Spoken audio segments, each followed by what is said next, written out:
Today, I want to talk about if it's ever too late to invest into Pokemon. I feel like there's been a new surge of Pokemon investors recently, with Surging Sparks being so hyped up. I feel like there's a lot of people that are starting off to invest into Pokemon with Surging Sparks. And there's nothing wrong with that. I get there's a lot of hype and a lot of new people that see maybe some potential in the set, and a lot of new people want to get in. I understand. But this kind of brings up the question of, is it ever too late to invest into Pokemon? Because I feel like there's been just in general a lot more people investing into Pokemon since Scarlet and Violet has gotten a lot more popular.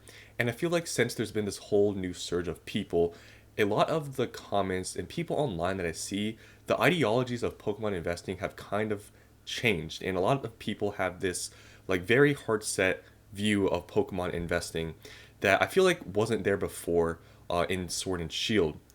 So this mindset that I'm talking about is one that I feel like is pretty close minded. And I feel like this has really been pushed recently because of my comment section and this mindset of Pokemon investing that you should only be buying booster boxes, because that's pretty much what I'm talking about today. I'm not talking about other sealed products. We're talking about booster boxes, that you should only be buying booster boxes at release for 100, 110, $120. And once these booster boxes go to 150, 200, then the opportunity is gone because the prices are too high. Those boxes have doubled. There's better opportunity to just buy a new release booster box, just wait for the next set for $100. But anything basically above like 200, don't touch because it's too risky. It's going to take forever to go up. And I feel like this idea really has been pushed this much until now because I just feel like there's a lot of new investors. But here's my take on this whole thing. I understand why people have this mindset because a $100 booster box is more attractive to get into because obviously that's very low. That's about like wholesale. And for it to double to 200 versus like maybe a $200 booster box to double to 400, you know, it does make more sense, I guess, that way, that it would be easier for a $100 booster box to double because it just has less money to double. So I understand that perspective, but I feel like that's kind of a closed-minded view, and you have to think about it further than just, the monetary amount. You have to think about it this way. At every price point, there's different opportunities, and at every price point, there's different amounts of supply because, the prices are being driven by the amount of demand and supply and demand, right? So if a booster box is at like $200, it is most likely that there's not as much supply of that booster box than a booster box that's at $100. So the growth rate is not probably going to be the same, especially if the $200 booster box is more popular than the $100 booster box. It is possible that that $200 booster box might actually double in value or just grow faster than the $100 booster box. So that whole idea that just because a booster box is cheaper that it'll double faster, I don't really always agree with that. And I just feel like at every price point there's a new opportunity. And that when people say that, once a booster box hits $200 that you missed the boat, I don't really agree with that. Because yes, even if you're buying a booster box at $200, yes, you're paying double than the amount you could have paid at release. There could still be some very good opportunities with that price point. And just this whole perspective of just paying more than release price is a bad idea, I just don't really like, because there's many booster boxes out there we've seen in the past that have gone to $200-$300 and have still grown very well after that. And I just don't like this whole new mindset that's being pushed with investing in Pokemon, because I've gotten a lot of hate and I guess just criticism in general for buying some of these really good Sword and Shield sets at $160, $170. A lot of people criticize me saying that why didn't you just buy a Scarlet and Violet box at $100? But I've explained my reasons before, but a lot of people, and I just feel like it's this whole change of Pokemon investors and new people that don't seem to understand that there's different opportunities at different price points, and that you can get in at booster boxes that are more expensive than release and still do very well. And this also just ties into diversifying. Like, pretend you're just getting into investing right now and you're just investing into Scarlet and Violet. I have said this many times before. There's still plenty of good opportunities with Sword and Shield booster boxes if you have no positions in them.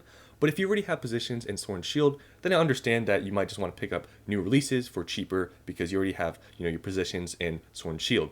But for you guys out there that are maybe just starting to invest into Scarlet and Violet, because I do feel like there's a new surge of investors, there's still opportunity. You could even buy booster boxes from even older than Sword and Shield, even Sun and Moon, and you could still do very well.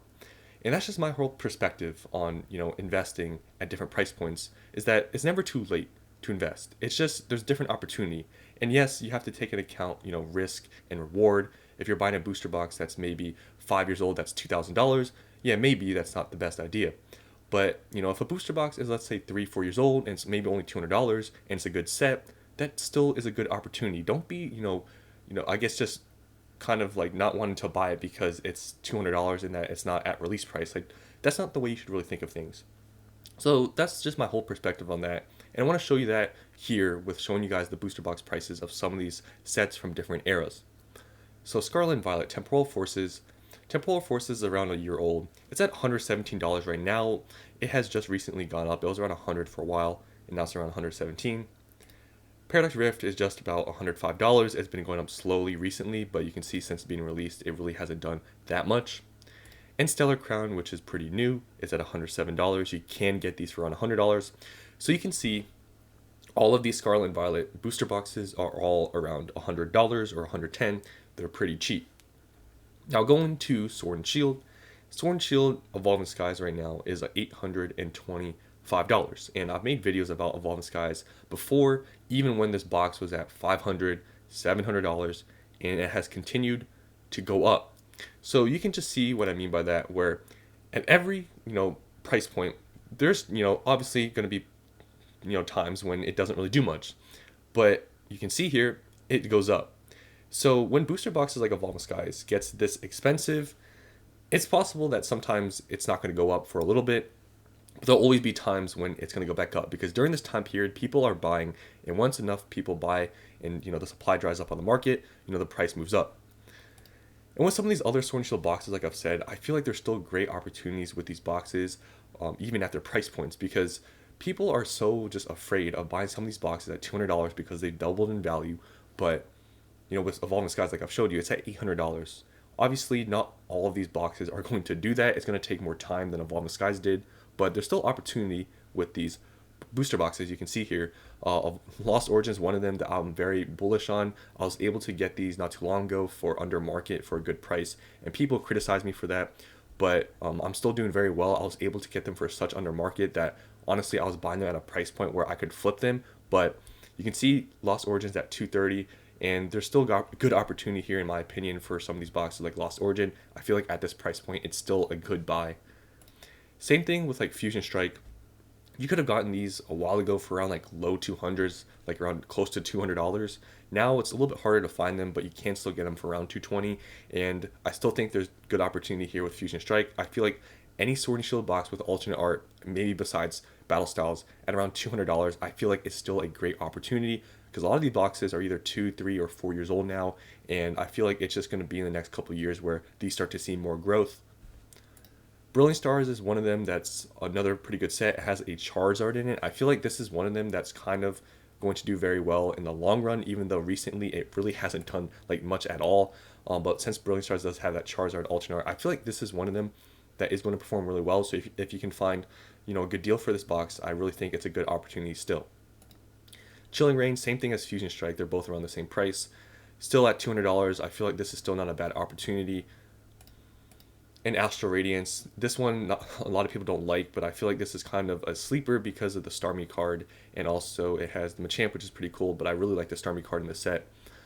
But getting on to Sun and Moon, this is a perfect example of, there's opportunities at different price points, because Sun and Moon boxes in the past year, and Sun and Moon boxes, these are all, 4 to 6 years old.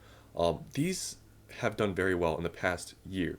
And if you were to bought these boxes within the past year, you would have done pretty well. You can see here with Unbroken Bonds, you would have been up 15%, and you gotta imagine 15%, relative to the price is a lot, because it started at $588 and now it's at $677. So that's obviously pretty good for a box this old. Unified Minds, same thing. You can see here in the year it's gone up around 15%, and you could have bought these a couple years ago, and you wouldn't have been doing better than just what I'm showing you here just from a year ago. So just understand that all these boxes that are expensive, they still grow.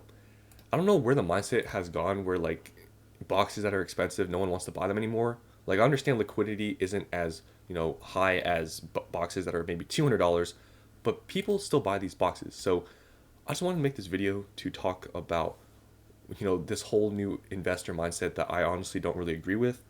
That boxes that get this expensive, there's no opportunity left, because like Sword and Shield is a great example. Just a lot of people don't like Sword and Shield. I don't know why. Just recently, I feel like a lot of people are just so bullish on Scarlet and Violet that everyone is ignoring Sword and Shield. And for those that are just getting into investing right now into Scarlet and Violet and maybe did miss out on Sword and Shield, there's still opportunity here. It is more attractive, like I said, to get a booster box at $100, but know that you know there's opportunities at $200, $300, $400. It's I don't know where this whole idea has come from. They should only buy booster boxes at release. Like I get so much criticism for buying like older boxes, but I guess at the end of the day, we'll see what happens in the future.